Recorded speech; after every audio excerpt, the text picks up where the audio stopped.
عزیز طلباء، السلام علیکم۔ آج میں آپ لوگوں کو انگریزی کے ایک لفظ ought to کے متعلق بتاؤں گا۔ جیسا کہ should کی لفظی معنی چاہیے ہے، اسی طرح ought to کی معنی بھی should کی طرح چاہیے ہے، لیکن ought to کی استعمال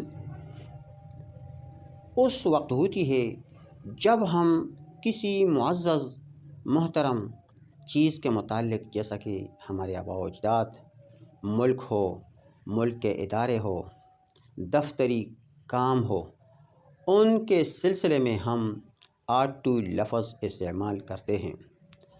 ought to کا لفظی معنی بھی چاہیے ہے، جیسا کہ I ought to go، مجھے جانا چاہیے، یا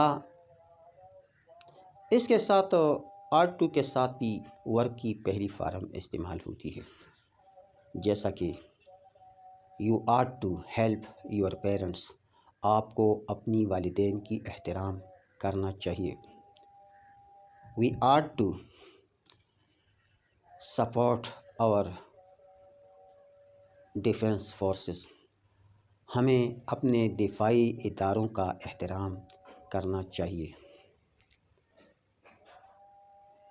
اسی طرح ان کی سوالیہ کی صورت میں ought جملہ کے سرے پر آئے گا، جیسا کہ I ought to go، مجھے جانا چاہیے، ought I to go، یہ اس کا سوالیہ بن جاتا ہے۔ یا we ought to support our judiciary، ہمیں اپنے عدلیہ کو سہارا دینا چاہیے، یا ہمیں اپنے عدلیہ کو سپورٹ کرنا چاہیے۔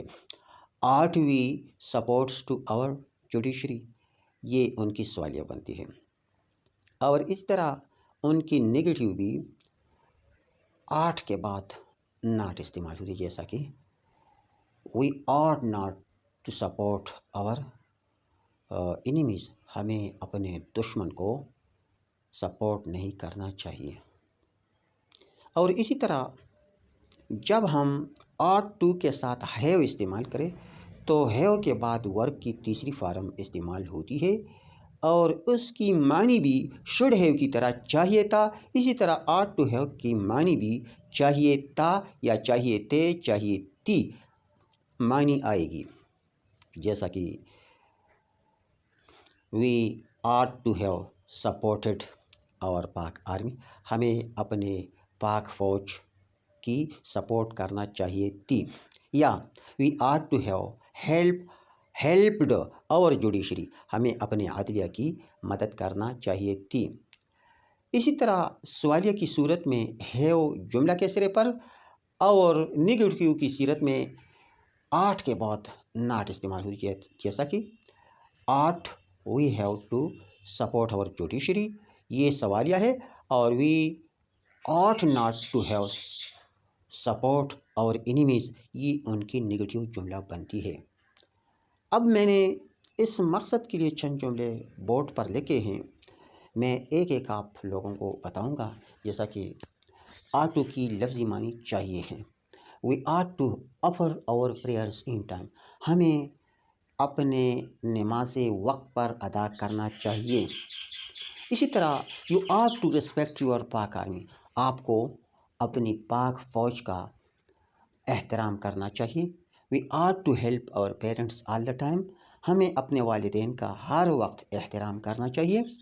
اور اس طرح ان کی نفی جملہ we ought not to disgrace our parents، ہمیں اپنے والدین کا بالکل بے عزتی نہیں کرنا چاہیے۔ اور سوالی صورت میں ought we to help our parents، کیا ہمیں اپنے والدین کی مدد کرنا چاہیے۔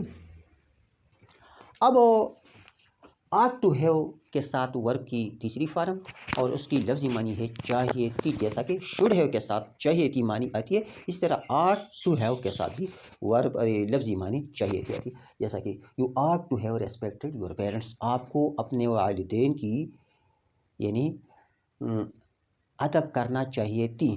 اسی طرح Muslims are to have celebrated Eid al-Adha with great respect, یعنی تھرڈ فارم سیلیبریٹڈ، مسلمانوں کو عید الاضحیٰ بہت احترام سے منانا چاہیے تھا۔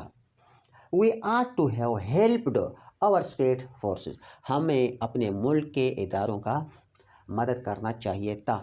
اور اسی طرح وی آٹ ناٹ، یعنی نگیٹیو کی صورت میں آٹ کے بعد ناٹ آتی ہے، وی آٹ ناٹ ٹو ہیو ڈسگریسڈ ورک کی تیسری فارم، اور ایلڈرز، ہمیں اپنے بڑوں کی یعنی بے عزتی یا بے حرمتی نہیں کرنا چاہیے۔ اور اس طرح سوالیہ صورت میں آٹ وی ٹو ہیو ڈسگریسڈ اور ایلڈر، کیا ہمیں اپنے بزرگوں کی بے عزتی یا بے حرمتی کرنا چاہیے تھا۔ یہ تھی آٹ ٹو اور ought to have plus work کی تیسری فارم کی استعمال کے چند جملے، جن کی معنی تھی آٹ ٹو کی معنی چاہیے، اور آٹ ٹو ہیو اور پلس ورک کی تیسری فارم کی لفظی معنی چاہیے تھی بنتی ہے۔ اب تک اجازت دیجیے، اللہ حافظ۔